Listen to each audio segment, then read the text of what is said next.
बइंडारे स्वच्छकृत रक्तदान शिविर 87 यूनिट रक्त संग्रह।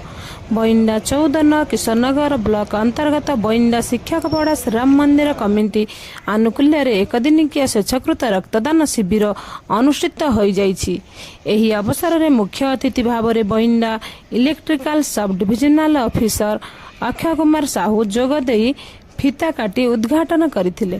कमिटीर आवाहक और समस्त मेंबर जथा रजत साहू, रामचंद्र परिडा, विकास सेठी, अमीय साहू, सुमंत साहू, शरद सेठी, जितेंद्र प्रधान, संतोष साहू, सीता सेठी, गीतांजलि जेना, निरुपम विश्वाल मेंबर मानक नेतृत्व में एक शांति श्रृंखलार सहित 87 यूनिट रक्त संग्रह कर जाइथिला।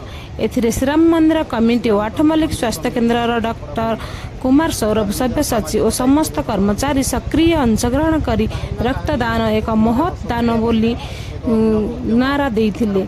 आशा समस्ते मिसी रक्तदान करिबा और अन्यर जीवन बंचेबारे शपथ नेबा बोली एक नारा दे ब्यूरो रिपोर्ट एसएस न्यूज बइंडा। मात्र 11टा टाइम हे जी आहुरी 4टा बंद ब्लड दिया जिवो। एनु ए जो शिविर को उद्घाटन करा है जी आज 8 मल्लिक मेडिकल स्टाफ भी मध्य सहयोग करछन्ती। हमर बंधु अछन्ती, हमर दीदी अछन्ती, हमर भाई जने अवसर सैन्य विभाग थिले, जम्मू काश्मीर थिले, भाई मध्य आछन्ती अवसर नै कि जाऊ ये खुशीर दिन।